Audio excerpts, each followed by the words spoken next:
Morning breakfast வெண்பொங்கல் எப்படி சேர்த்து பார்க்கலாம் சர்வ் வாங்க. பண்ணுறதுக்கு முன்னாடி 1 ஸ்பூன் கீ ஊற்றி சர்வ் பண்ணுங்கள். பருப்பு வறுத்துக்கலாம்.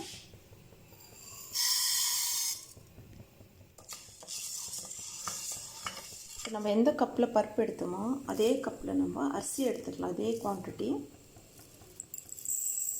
அதே 1/2 கப் அளவு எடுத்துக்கலாம்.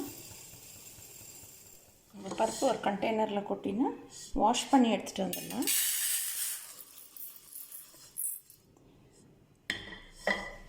பருப்பு நம்ம எடுத்து வச்சுருக்க அரிசி இது ரெண்டுமே மிக்ஸ் பண்ணி வாஷ் பண்ணி எடுத்துகிட்டு வரலாம்.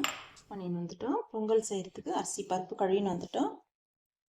குக்கரில் கீ ஊற்றிக்கலாம்.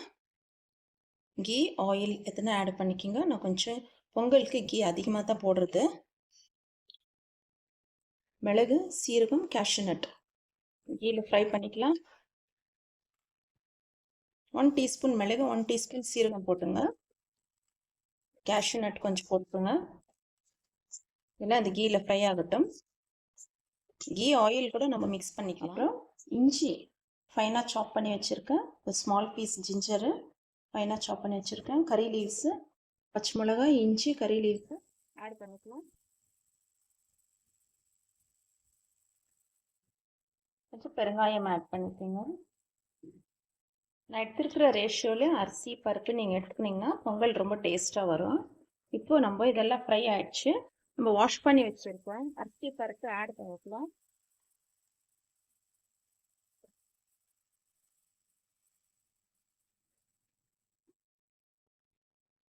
பொங்கலுக்கு தேவையாக இருக்கிற அளவு உப்பு ஆட் பண்ணிக்கலாம்.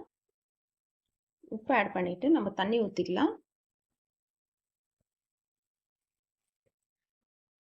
நம்ம தண்ணி அதிகமாக தான் ஊற்றணும்.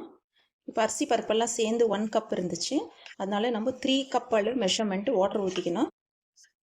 ஆனால் பொங்கல் கொஞ்சம் நல்லா லூஸாக இருந்தால் தான் சாப்பிட்றதுக்கு நல்லாயிருக்கும்.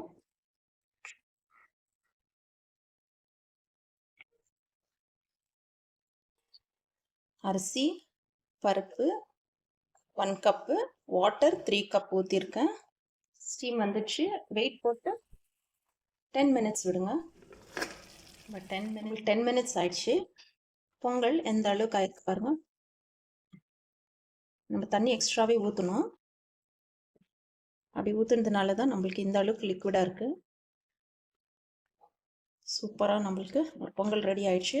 அவ்வளோதான், சர்வ் பண்ணிக்கலாம். சர்வ் பண்ணுறதுக்கு முன்னாடி ஃப்ரெஷ் கொரியாண்டர் லீவ்ஸ் போட்டு கார்னிஷ் பண்ணிக்கோங்க.